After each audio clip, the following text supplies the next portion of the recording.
faire un tour de table parce que je vais aller très vite tout à l'heure. Donc, Magali Simon, directrice Action Cœur de Ville à Action Logement. Elsa Martin, sociologue, maître de conférence à l'Université de Lorraine, et vous travaillez notamment sur les questions de commerce dans les villes moyennes et petites. Et Alain Toubol, DG de l'EPF Grand Est, EPF qui a fêté ses 50 ans l'année dernière, me semble-t-il, et qui travaille sur différents types de territoires, très petits et très grands. Christian Dautel, peut-être un mot en réaction avec ce qu'a dit Mathilde Faure sur notamment les débats qu'il y a pu avoir et comment ça s'est passé sur votre territoire. Ça y est, c'est bon. Moi, je suis quand même un peu impressionné par cette capacité qu'ont les chercheuses et chercheurs à accompagner nos actions. Vraiment, grande félicitations à cet exposé parce qu'il est très éclairant. On a besoin de la théorie pour nos pratiques. Et c'est vrai que le rôle des chercheurs est complètement indispensable à construire une pensée, une démarche.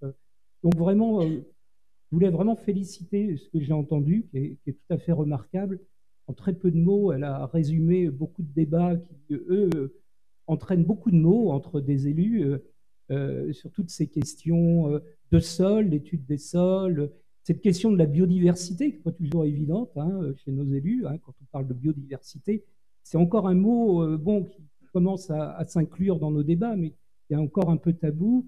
Enfin, vraiment, très grande félicitation à ce que j'ai entendu. Et ce que j'ai envie de dire, c'est qu'aujourd'hui, quand on est dans l'action publique, on a vraiment de plus en plus besoin de ces compétences. C'est-à-dire qu'aujourd'hui, nos compétences sont limitées et on sent bien qu'il faut fédérer tout un ensemble d'approches. La sociologie, bien sûr, ce qu'on vient d'entendre, mais aussi les études scientifiques, les études de sol, les études statistiques, démographiques. On sait que la statistique est un outil fondamental dans nos manières de construire, en tous les cas, une action. Donc voilà, je réagirais en disant qu'on a besoin de créer des liens avec les lieux de la recherche, et en particulier, je sais que le CEREMA aujourd'hui est beaucoup plus présent auprès des collectivités, puisqu'ils ont ouvert de grands laboratoires aux collectivités aujourd'hui avec tout un recours à des compétences indispensables. Voilà. Première réaction. Je gardais le micro parce qu'on va rester un peu sur Pont-Aven dans le Finistère pour évoquer la démarche de sobriété foncière qui a été la vôtre, Petite Ville de Demain, Reponçaise. On parlera ensuite du site démonstrateur que vous avez eu. Je voudrais qu'on parle de la manière dont vous avez cheminé dans votre territoire, les discussions qu'il y a pu avoir même au niveau communautaire. Et puis, vous me disiez qu'il y avait vraiment pour vous un enjeu d'échelle, à la fois d'échelle et de lien entre le littoral et le rétro-littoral.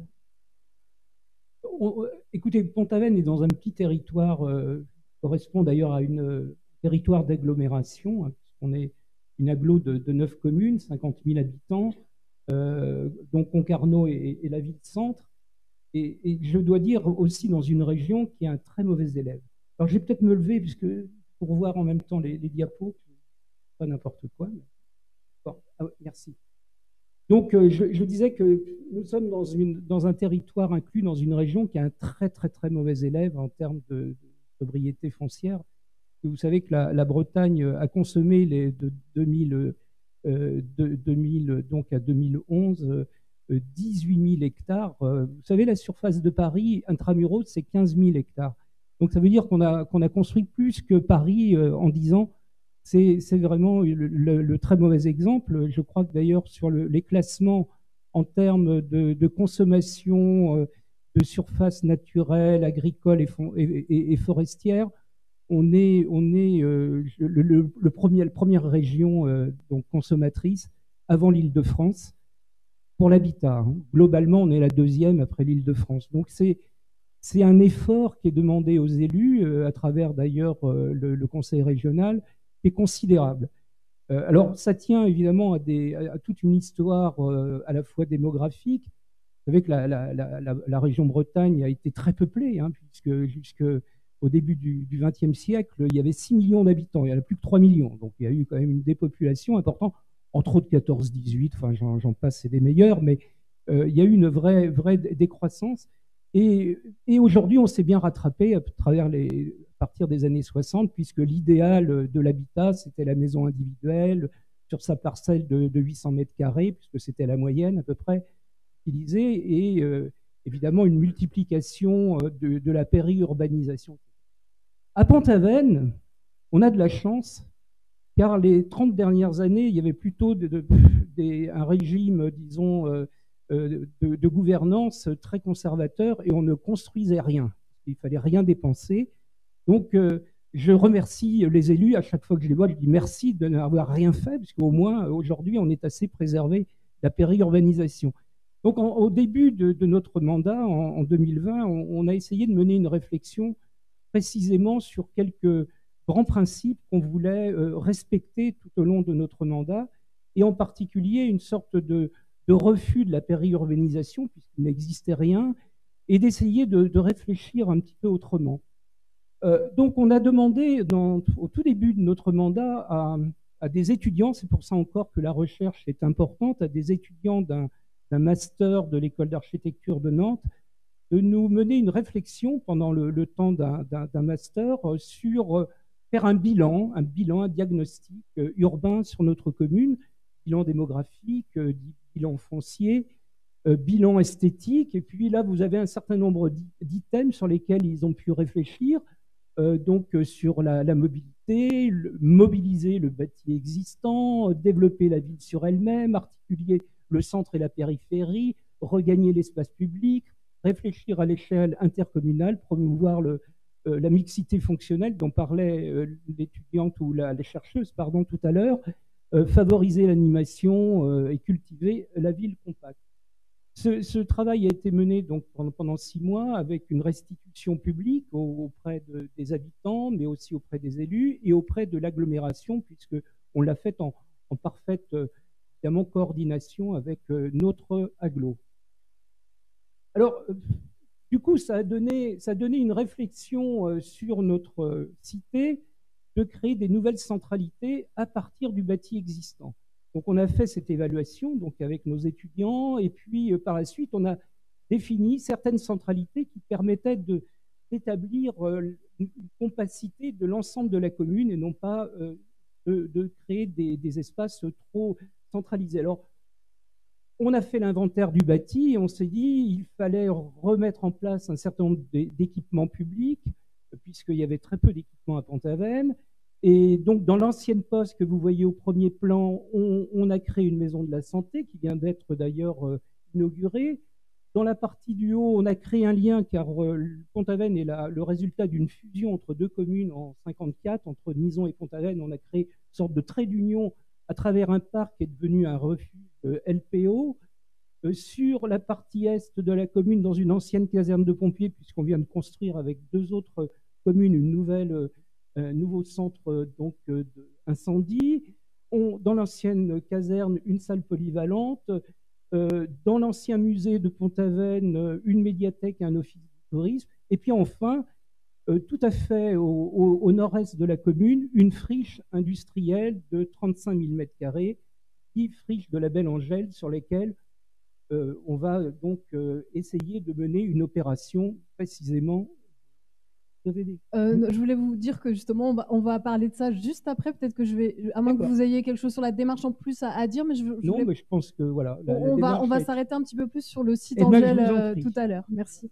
Elsa Martin, je voudrais vous donner la parole pour qu'on parle justement du cheminement des élus et des différents acteurs sur Lausanne pour qu'il puisse être possible de le mettre en place. Vous avez notamment travaillé pour POPSU Territoire à Exertigny. Et vous avez là-bas observé notamment la politique de l'habitat qui était menée, là aussi avec des discussions, des réflexions qui se sont mises en place. Oui, tout à fait. En fait, le programme POPSU Territoire a justement permis de faire se rencontrer donc, une équipe de chercheurs et des élus locaux. Et dans le cadre de notre étude qui s'intéressait plus spécifiquement à l'enjeu du vieillissement du territoire, on a pu effectivement voir que la politique de l'habitat était un levier, mais qu'il y avait cette difficulté en fait à penser à la fois la densification et à penser en même temps régulation en fait du foncier. Alors la sobriété foncière, elle est envisagée, mais difficile à mettre en place en fait parce que l'enjeu est malgré tout sur ce territoire vieillissant d'attirer des jeunes ménages. Et encore aujourd'hui, la possibilité d'avoir du terrain constructible, d'avoir la possibilité d'avoir du pavillon en fait qui sort de terre est un enjeu central pour les élus locaux qui, par le biais de ce levier, espèrent voilà, attirer des jeunes ménages. Et ce désir d'attractivité, il est aussi fondé parce que ça va être une population qui va permettre aussi de maintenir, par exemple, une école au sein du village. Donc, il y a vraiment cet enjeu d'attractivité qui est central. Et en même temps, paradoxalement, il y a aussi cette volonté de réfléchir à comment on gère tout le logement vacant qui se situe plutôt au centre du village et comment on peut essayer de planifier les trajectoires résidentielles des habitants qui sont là, et notamment des habitants vieillissants qui parfois aussi occupent des grands logements qui ne font pas usage en fait de l'ensemble du logement et qui pourraient donc être cédés pour une famille parce qu'il y a aussi de la demande en locatif qui est parfois manquante. Donc on voit bien qu'il y a tous ces enjeux qui convergent sur ces territoires et qui créent des tensions aussi. Et donc il y a du point de vue des élus bien souvent une vision trilinéaire en fait des parcours. L'idée étant notamment sur les populations les plus vieillissantes de se dire on va parvenir à libérer notamment ce logement qui n'est pas assez occupé entre guillemets par ces personnes qui sont à présent seules, en proposant par exemple du logement senior, du logement perçu comme intermédiaire entre le logement personnel privé et la maison de retraite. Alors sur le papier, effectivement, on a cette idée d'une linéarité, d'une trajectoire résidentielle relativement logique, on pourrait dire, hein. Mais quand on s'intéresse un petit peu à la manière dont les personnes âgées se projettent en fait sur ce territoire, elles n'ont pas nécessairement envie de déménager. Et si le déménagement est envisagé, c'est bien souvent au moment justement où on a une perte d'autonomie qui est très forte. Donc on voit bien que se joue ici aussi un gap entre la manière dont on pense les trajectoires, la manière dont on les planifie, et ce qui encourage aussi à créer ces logements intermédiaires voilà, entre deux, et en même temps la manière dont les personnes âgées vont se représenter en fait leur propre trajectoire résidentielle. Magali Simon, vous, pour Action Logement, vous avez un autre public cible, pour le coup, les salariés davantage, mais donc vous êtes engagé dans la démarche Action Cœur de Ville pour réhabiliter des bâtiments existants, donc mais en mauvais état, et pour attirer des salariés et leurs familles. Comment vous avez pu... Qu'est-ce que vous avez pu observer de votre action? Et notamment, là, vous êtes sur la deuxième édition d'Action Cœur de Ville. Donc, vous avez pu aussi, vous avez pu peut-être réajuster certaines choses et vous allez pouvoir nous donner aussi quelques éclairages sur ce que vous avez pu observer. Oui, alors bonjour à tous. Donc, effectivement, c'est un petit retour d'expérience de la part d'un financeur du volet habitat du programme Action Cœur de Ville, puisque aux côtés de l'ANA, donc nous visons en priorité l'intervention sur le bâti existant. Alors, il s'agit du foncier visible, hein, donc les friches, les dents creuses, et aussi, je ne sais pas si on classe dans invisible la vacance et la sous-occupation, puisque ça, c'est aussi une surprise du programme, c'est que nous sommes quelquefois sollicités par des propriétaires qui sont en sous-occupation dans leur domaine, dans leur maison de ville, et qui souhaitent créer des logements en locatif pour finalement un complément de retraite et pouvoir rester je dirais, au domicile. Donc ça, c'est aussi une manière de traiter la sous-occupation. Donc c'est pas simple pour une société de financement d'intervenir, puisque dans ces territoires, parce que la valeur vénale après travaux voilà, ne dépasse pas souvent, est inférieur au montant des travaux. Donc on a mis en place une ingénierie foncière de manière à pouvoir aussi avoir un effet levier assez important avec mécanisme de prêt de subvention. Donc la question, c'est, voilà, on rénove des logements en centre-ville et c'est quoi les conditions de l'attractivité? Alors il y a deux enseignements. Le premier, effectivement, il y a on rencontre une demande hein, de la part, notamment, ce qu'on peut observer de la part de jeunes.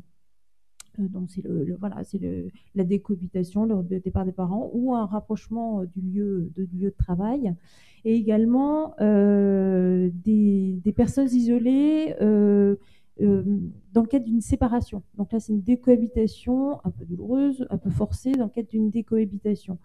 Ce qui nous amène à penser, c'est que le périurbain, c'est un mode de vie aussi qui coûte cher et qui n'est pas adapté à tout le monde.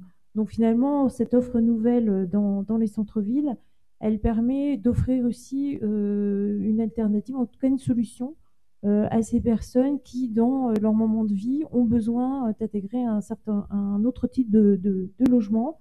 Et on a aussi le cas où finalement les deux parents quittent le pavillon qui est finalement un peu trop cher à entretenir quand on est finalement quand on vient de se séparer, quand on est seul. Et le fait d'avoir des enfants qui puissent aussi aller de l'un à l'autre dans un logement de centre-ville, eh bien, finalement ça a aussi beaucoup d'avantages. Alors, est-ce qu'il y a que ça? Donc finalement, le centre-ville a un espace d'accueil et de transition, mais est-ce qu'il y a que ça? Non, on se rend compte aussi qu'il y a une appétence aussi pour les logements réhabilités dans ces centres-villes. Dès lors que aussi ces centres-villes reconquièrent aussi une urbanité au sens je dirais, de la concentration des fonctions, des interactions, et en cela l'action des villes autour du commerce, autour des équipements est vraiment pour nous très importante parce qu'elle permet de recréer, enfin de développer la valeur aussi de l'urbanité dans ces centres-villes. Et on s'est rendu compte que quand on rénove de manière très qualitative les patrimoines, voilà, les bâtiments patrimoniaux avec aussi des aménités. Alors peut-être effectivement on peut passer des slides à ce moment-là parce qu'on va illustrer. On a une appétence pour ce type de bâti. Voilà. Donc on a trois types effectivement on a un cahier des charges très qualitatif où on insiste beaucoup sur à la fois la qualité patrimoniale. Donc très souvent, je crois que c'est 50% de nos secteurs en ACV sont protégés. Hein. Donc on travaille beaucoup avec les architectes du bâtiment de France. Donc on travaille aussi beaucoup autour de la valorisation du patrimoine pour conserver les éléments patrimoniaux, y compris les volumes. Donc ça, c'est aussi quelque chose qui est très apprécié de la part des salariés. Voilà, donc ça, c'est un exemple. Un autre exemple, là, c'est plutôt la dent creuse. Donc là, c'est un exemple donc à Lannion d'une densité, voilà, d'une construction neuve dans une dent creuse avec une densité, je dirais, acceptable, parce que c'est ça aussi qu'il faut pouvoir travailler avec la commune de manière à ce que le voisinage accepte aussi ces interventions. Et on a aussi un cahier des charges aussi autour de la reconfiguration et des aménités au sein du logement, que ce soit les équipements, voilà, la trame du logement, la taille des logements, de manière à pouvoir... On travaille aussi beaucoup sur la trame des logements avec les investisseurs privés ou les bailleurs sociaux, de manière à avoir des logements plus vastes, équipés avec des cuisines, avec des placards, avec aussi des matériaux de très grande qualité, de manière à pouvoir, avec des espaces extérieurs, dès qu'on peut, on insiste aussi pour avoir un espace extérieur, de manière à ce que le logement soit aussi durable et qu'il y ait cette forme d'adaptation aussi au changement climatique. Donc la question qu'on peut se poser sur l'acceptabilité, c'est on a vu que c'était un espace d'accueil et de transition. Est-ce que ça peut devenir aussi un espace d'enracinement dans la durée? C'est-à-dire que est-ce que les personnes qu'on accueille vont aussi adhérer aussi à vivre dans ce centre-ville et pas forcément dans une phase, je dirais, d'agrandissement familial, d'avoir envie de rester aussi dans ces centres-villes parce qu'il y a aussi des beaux logements et aussi beaucoup d'intérêt. Voilà. Alain Toubol, je vous donne la parole. On a parlé des petites villes de demain, des villes action cœur de ville. Vous allez nous parler des villes encore plus petites. Il faut que vous appuyiez. C'est bon ? Oui, ça a l'air de fonctionner. Des villes plus petites qui sont aussi dans votre pour les accompagner, parce qu'elles aussi sont confrontées aux ânes, elles aussi doivent en faire quelque chose. Ben oui, effectivement, la question de la sobriété foncière, on la travaille nous aux différentes échelles de territoire, hein, que ce soit avec les communes les plus importantes, les villes les plus importantes, les métropoles, les villes moyennes avec Action Cœur de Ville, la dimension en dessous avec Petite Ville de demain, mais on travaille aussi avec un certain nombre de toutes petites communes. Et quand on parle de sobriété foncière, autant pour un certain nombre de territoires, la question de la sobriété foncière, du renouvellement de la ville sur la ville, ça va un peu de soi. Quand on va vers les territoires les plus ruraux, ça crée souvent beaucoup de crispations. Beaucoup de crispations, bon, quand bien même, effectivement, les textes évoluent, mais d'abord beaucoup de crispations, finalement, peut-être aussi beaucoup d'incompréhension, parce qu'au fond, protéger l'espace naturel, urbain, il suffit d'ouvrir la fenêtre, on en voit partout, et on débourre à l'intérieur des villes. Ils sont confrontés à cette difficulté, mais finalement un peu les bras ballants devant la manière d'aborder, d'attraper la question, de saisir la question. Parce que au fond, la question de passer à l'opérationnel là-dessus, c'est un sujet difficile.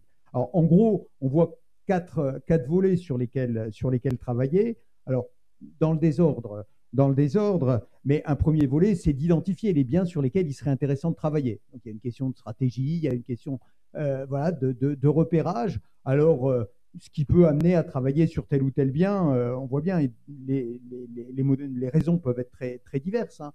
Ça peut être la question de la localisation, juste à l'endroit, la verrue, par exemple. Ça peut être la facilité de maîtrise foncière, la facilité d'acquisition. Ça peut être la facilité de transformation. Ça peut être le caractère patrimonial du bien. Enfin, il peut y avoir tout un tas de raisons qui donnent envie de se saisir d'une situation.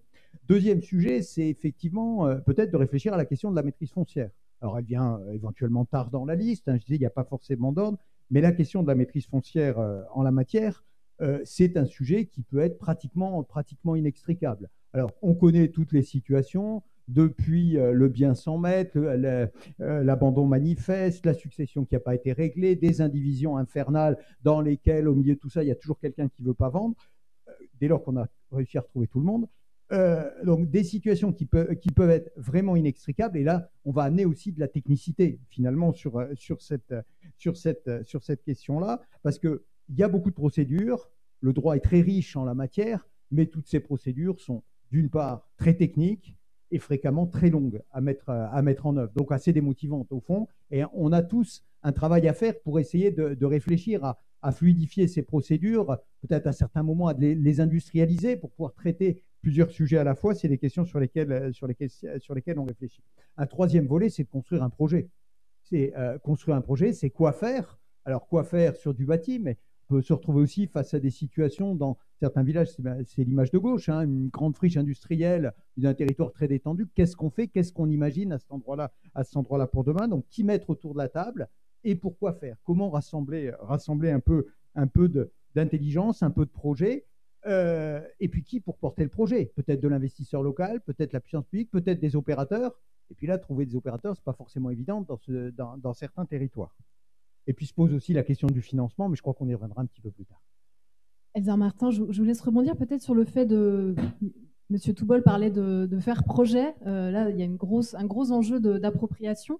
Vous avez aussi étudié, notamment sur les questions de commerce, comment certains commerçants pouvaient ne pas se sentir vraiment concernés par toutes les injonctions, puisqu'en fait, eux, ce qu'ils voient, c'est d'abord leur intérêt propre. Et on ne peut pas leur en vouloir d'ailleurs, mais chacun voit aussi en fonction de ses besoins et de ses possibilités.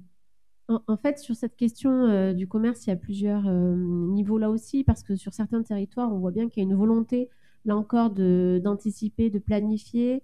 Il y a la difficulté, comme vous l'avez dit déjà, d'identifier la vacance, d'identifier les cellules qui pourront peut-être être réappropriées par un commerce, d'avoir vraiment un bon diagnostic, une bonne connaissance du territoire et de pouvoir accompagner. Et à côté de ça, on va voir que l'accompagnement, dans les faits, il n'est pas automatique. On a sur le territoire, on peut avoir des commerçants qui prennent l'initiative de chercher des locaux, qui d'ailleurs ont beaucoup de difficultés, même sur des territoires de centre-ville où il y a de la vacance commerciale, à trouver en fait des locaux qui correspondent à leurs besoins, parce que des propriétaires qui ne veulent pas nécessairement mettre leurs locaux vacants à la location, des locaux qui ne correspondent pas aux besoins, et parfois même en fait des postures de managers de centre-ville qui sont aujourd'hui voilà, des acteurs qu'on retrouve dans beaucoup de communes qui n'ont pas tous la même vocation à l'accompagnement de terrain. En fait, là aussi, selon les territoires, on va voir que le travail du manager peut être très différent et pas nécessairement être dans l'accompagnement de terrain au plus près des porteurs de projets. Et des porteurs de projets voilà, qui parfois se lancent un peu de façon autonome sans avoir une bonne connaissance en fait, des dispositifs qui existent pour les accompagner. Donc on voit bien que cette question de la vacance, elle peut paraître assez étonnante. D'un côté, on a des locaux vacants et de l'autre côté, on a des commerçants qui, quand je les interroge, me disent avoir beaucoup de difficultés en fait, parfois à avoir trouvé un espace conforme à leurs attentes. Et aussi, il faut préciser que ce sont bien souvent voilà, des acteurs économiques qui n'ont pas nécessairement derrière réalisé un business plan, n'ont pas nécessairement voilà, une trajectoire comment dire, experte en fait dans la question commerciale. On a, par exemple, sur ces petits territoires que dans lesquels j'ai pu enquêter, on a beaucoup de reconversions professionnelles qui se jouent sur le tard. Et donc, voilà, le commerce s'est perçu comme une aubaine pour se recréer une activité économique, mais pas nécessairement avec un accompagnement fort sur leur projet. Merci beaucoup, Christian Dautet. Je vais vous redonner la parole pour que vous nous parliez du site de la Belle Angèle. Finalement, vous disiez en souriant, quand on préparait un peu cette intervention, que le ZAN, pour vous, c'était assez facile, finalement, avec une opportunité comme celle que vous avez d'une friche de 3,5 hectares. Peut-être vous pouvez nous montrer quelques images et commenter. On va devoir être assez rapide.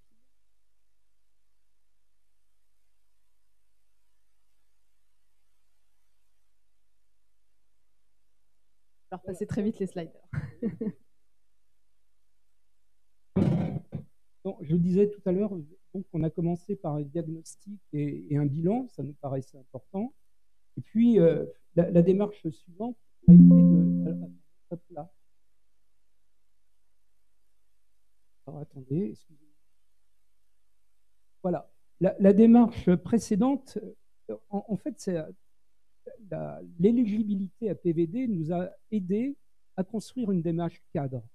Une fois qu'on avait fait notre bilan, notre diagnostic de la commune, avec quelques grandes orientations, pas de périurbanisation, travailler avec l'existant, travailler avec le bâti existant, on s'est demandé dans quel cadre opérationnel on pouvait donc intervenir.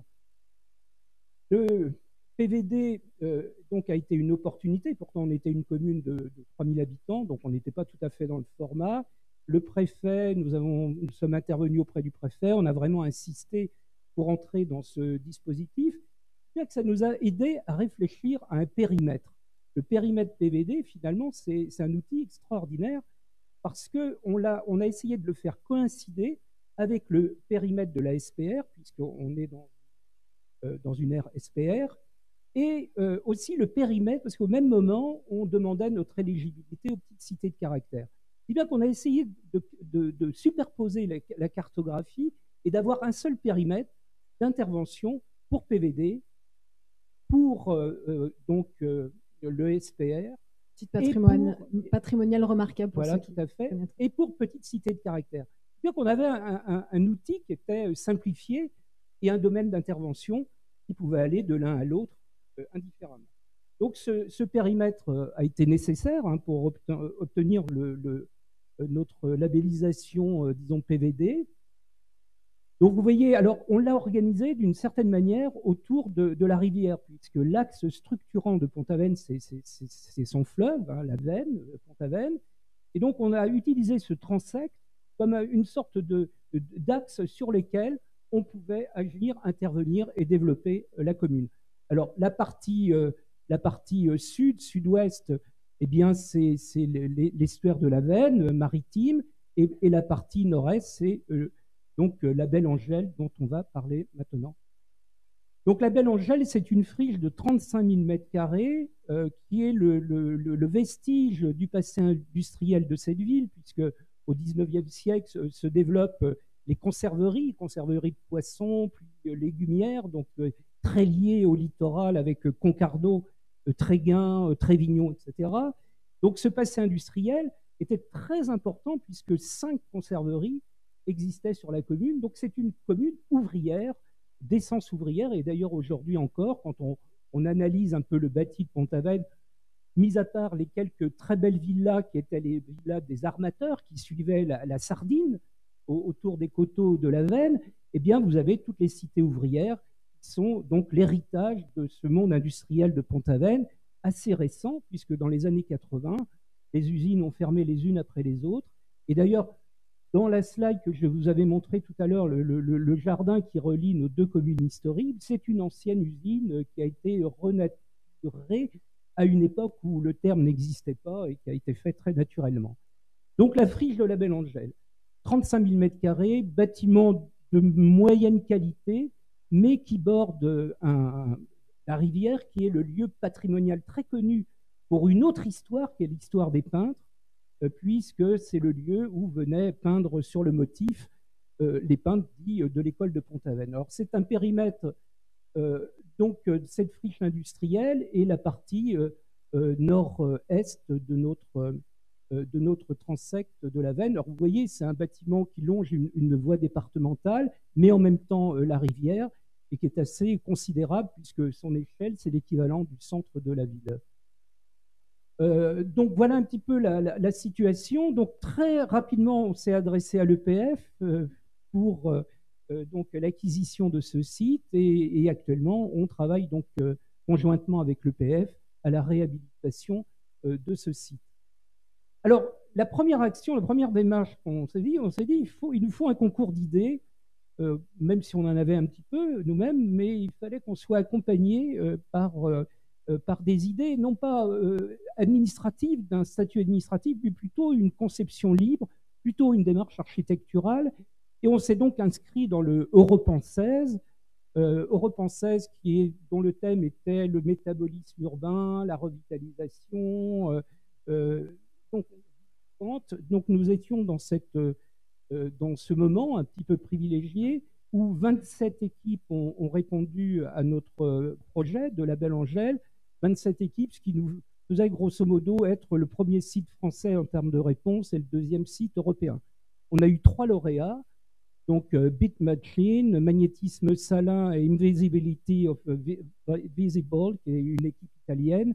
Et ces 3 lauréats, on leur a demandé de travailler ensemble.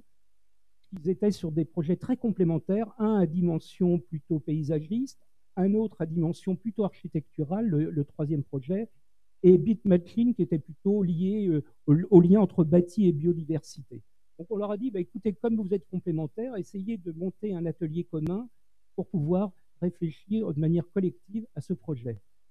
Ce qui a donné un atelier public qui s'est créé, donc l'atelier public de la Belle Angèle, ces 3 équipes, et qui ont travaillé finalement à un certain nombre d'orientations, d'ailleurs qui correspond grosso modo à tout ce qu'on entend depuis ce matin, donc la cohabitation des écosystèmes, un habitat inédit. On a lancé là actuellement un laboratoire sur un mode d'habiter qui pourrait correspondre aux contraintes de ce site, attirer, expérimenter, activation sur le très court et très long terme, puisque c'est un projet sur 10 ans, une coordination, donc une gouvernance, des opportunités, du déjà là, projet pilote, hybridation, trait d'union. Donc c'est autour de ces grandes questions qu'actuellement nous travaillons ce projet. Évidemment, on a lancé une concertation avec les habitants, donc il y a eu les rencontres de la Belle Angèle qui sont déroulées pendant 6 mois avec participation citoyenne, ateliers publics, comme vous le voyez au-dessus, ateliers publics en centre de Pont-Aven, mais également in situ dans le site de la Belle Angèle. Et puis finalement est ressorti de cet atelier public un certain nombre de propositions qui étaient la base finalement à partir de laquelle on pouvait imaginer une opérationnalité. Voilà. Oui, je crois qu'on ne va pas pouvoir tout détailler. Merci beaucoup. et je pense que vous pourrez retrouver les slides d'une manière ou d'une autre, peut-être sur le site du PUCA, en tout cas sur votre site, j'imagine qu'il y a des informations complémentaires. On est arrivé quand même à un plan de morphogénèse pour l'EPF. Voilà, vous en êtes là actuellement. Oui, mais entre-temps, il y a eu d'autres, mais on ne va pas détailler. Voilà. Merci. Dernier mot pour la table ronde pour Action Logement et l'EPF, quand même sur la question du financement, parce que Magali Simon vous me disiez qu'il y avait quand même un enjeu. Vous avez évoqué rapidement des investisseurs privés d'une part, les bailleurs sociaux de l'autre. Il y a ces deux types d'acteurs qui opèrent en ville moyenne, mais vous êtes confronté quand même à des limites pour des opérations un petit peu particulières, curtage d'îlots, etc. Et je laisserai aussi Alain Toubol rebondir sur les enjeux de financement par rapport aux EPF confrontés à des tout petits territoires. Oui, effectivement, rapidement, une des surprises du programme, ça a été que les investisseurs privés sont venus investir dans les villes moyennes et surtout des investisseurs locaux. 85% des investisseurs privés sont des investisseurs locaux qui ont envie d'acheter un bien dans la ville qu'ils connaissent, dans le territoire qu'ils connaissent. On a effectivement les bailleurs sociaux qui ont répondu présents au début du programme pour, je dirais, engager une dynamique. Aujourd'hui, on est confronté à deux difficultés. C'est la première difficulté, c'est effectivement l'équilibre des opérations sur quelquefois des fonciers où on ne peut pas forcément démolir pour densifier, pour équilibrer, parce qu'on est aussi dans la recherche d'une densité acceptable. Et quand il y a un jardin qui existe, une friche herbacée qui s'est développée, on ne peut pas faire fi de ce qui existe et puis de reconstruire. Donc la question, on ne peut pas densifier, on ne peut pas équilibrer. Donc ça, c'est une question. Et donc voilà. Et puis la question des opérateurs. Donc nous, il nous semble aujourd'hui, là où on en est dans le programme, c'est que alors les EPF sont des acteurs importants, puisqu'ils peuvent à un moment donné je dirais, absorber une part du déficit de ces opérations, mais ils ne peuvent pas tout absorber. Donc, la question, c'est de trouver un opérateur intermédiaire. Le bailleur social ne va pas forcément s'intéresser à une opération de 4, 5, 6 logements parce qu'effectivement, ça ne rentre pas du tout dans son modèle et dans sa façon de faire en termes de maîtrise d'ouvrage. Et pour les bâtis trop dégradés, l'investisseur privé, c'est trop risqué pour lui, il y a trop d'investissements à faire, il y a aussi un savoir-faire qu'il faut développer et ça, nous, on n'encourage pas non plus parce qu'on n'a pas vocation aussi à fragiliser des investisseurs privés. Donc, on a des zones, effectivement, dans ces villes moyennes avec des bâtis dégradés, des îlots qu'il faudrait curer pour aérer le tissu urbain et il nous manque un opérateur qui pourrait venir faire ces opérations et c'est vrai que dans les villes moyennes, ces opérateurs n'existent pas vraiment. Dans les villes dans les métropoles, on a des SEM, on a des outils qui existent. En ville moyenne, on a peut-être ce segment qui n'est pas couvert. Un tout bol sur les maillons manquants et ce que vous recherchez également. Ben oui, en fait, je partage tout à fait ce qui vient d'être dit.